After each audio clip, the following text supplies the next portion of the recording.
Alrighty, folks, let's talk about the idea of global governance. Now, global governance is simply a network of global norms, rules, and interactions. So it's a combination of all different states, non-state actors, and all systems really working together. Simply put, it's the way that things currently work in the government and the world that we are living in today. So this is how one country interacts with another country, the rules that this country uses when they're interacting.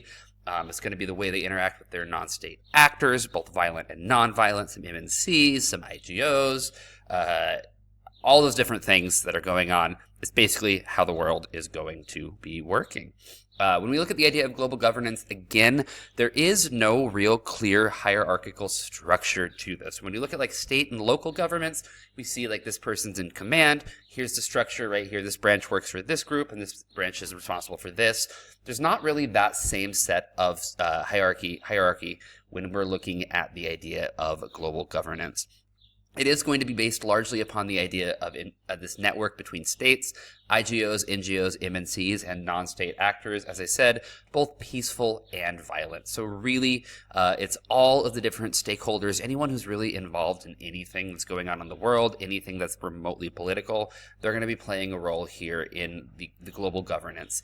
So if we're looking at example of a state, so we could look at like Canada, IGOs, so intergovernmental organizations such as UNICEF, NGOs, those non-governmental organizations, so we could look at things like the Red Cross or the Red Crescent, Doctors Without Borders, MNCs, multinational corporations, so ExxonMobil, non-state actors, both violent and peaceful, so these different groups within a state that aren't officially associated with the state but play a large role in the political organization and the political structure and what's going on in the country, politically speaking.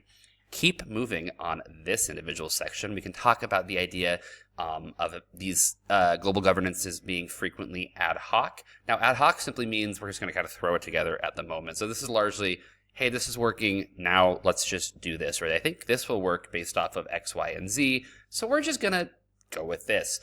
It might change situation by situation, nation or state by state, depending on really what's going on. So it's kind of just, we're going to throw this together, we're going to figure it out now. If it solves this problem, great. If it doesn't solve this problem, we'll fix it. If it solved this one problem this one time, doesn't mean it's going to solve this other problem at this other time, but we might try it or we might not. So it's kind of just thrown together in the moment.